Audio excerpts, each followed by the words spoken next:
Hello everyone. তো আমরা সেজেগুজে ready হয়ে বেরোচ্ছি, এখন দুপুর 2টো বাজে। তো ঘরে খাওয়া দাওয়া করিনি, যাচ্ছি বাইরে খাবার খেতে।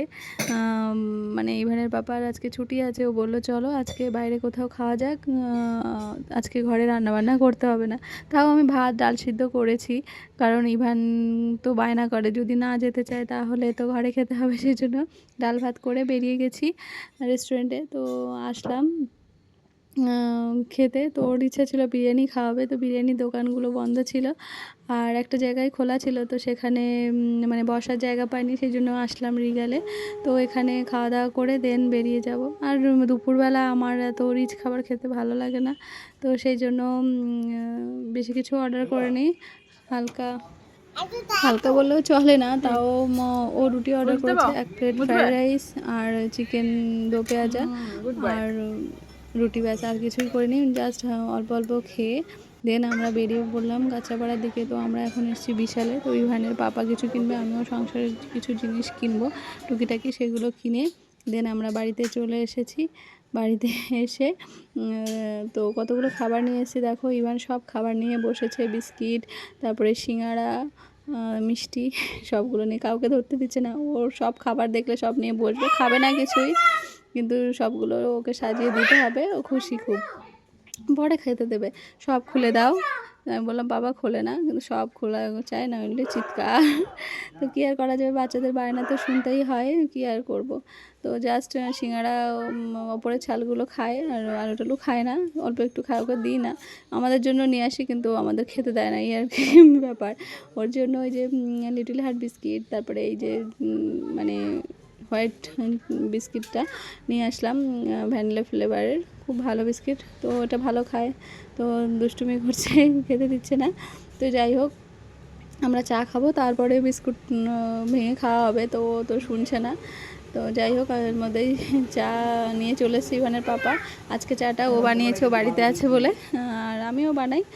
দেন এই যে এখন সব খাওয়া দাওয়া হবে। সব দেখেছো বিস্কুটগুলো খুলে কী করেছে, এখনও পর্যন্ত কিছু খায়নি, কিন্তু সব ওইভাবে সাজিয়ে রেখেছে, কাউকে খেতে দেবে না, নিজেও খাবে না আর কি।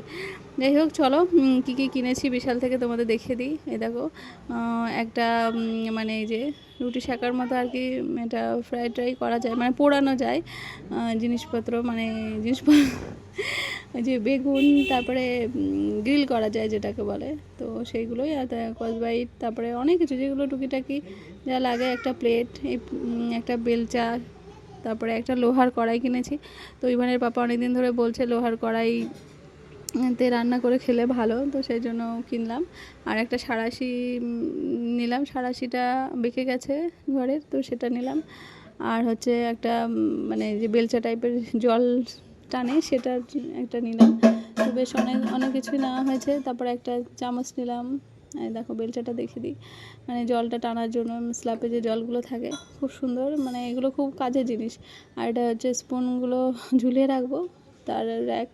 তো এগুলো সব বিশালে খুব ভালো পাওয়া যায়, সংসারে সব জায়গায়, মানে খুঁজে খুঁজে না এনে এক জায়গা থেকে সব কিছু পেয়ে যায় আর কি, সব কিছু পেয়ে গেছি এখান থেকে। খুব মানে এখানে গেলে তো মনে হয় সব নিয়ে বাড়ি আসি, এরকম একটা ব্যাপার। তো যাই হোক, এই চামচটাও খুব সুন্দর পছন্দ, যেটা নিয়েছি এটাও যে ইভানের মানে ধোসা টোসা বানিয়ে দিই, তারপরে ছোট্ট চামচ হলো খুব ভালো হয় সেই জন্য। তারপরে পাটিসাপটা করতে মানে দিতে খুব ভালো লাগে। তারপরে ইভানের পাপাকে বললাম তুমি খেয়ে নাও চাটা, তারপরে সিঙ্গাড়াটা খাও। তো সিঙ্গাড়াটা খাচ্ছে, আমি চা খাচ্ছি, তারপরে সিঙ্গাড়া খাবো। তো তারপরে খাবো খাবো করে খাওয়া হয়নি, সিঙ্গাড়া আমার ভাগ্যে আর জোটেনি, বাবা ছেলে খেয়েছে। তারপরে রাতে উঠে আলুটা ভাজলাম, আর এই যে আলু ভেজে সেই ডাল সিদ্ধ ছিল, আর এই যে ভাত, আর এটা দিয়েই রাতেরবেলা খাওয়া হয়ে যাবে। আর এই 2 পিস চিকেন ছিল আগের দিন, সেই 2 পিস চিকেন গরম করে ভর্তা করেছি পেঁয়াজ কাঁচা লঙ্কা দিয়ে। আর এই দেখো সব খাওয়া দাওয়া করে রান্নাঘরটা পরিষ্কার করে আর এইদিকে আসছি, ও বলে লাইট জ্বালাও। তো চলো আজকে ব্লগটা এখানে এন্ড করছি, টাটা, গুড নাইট।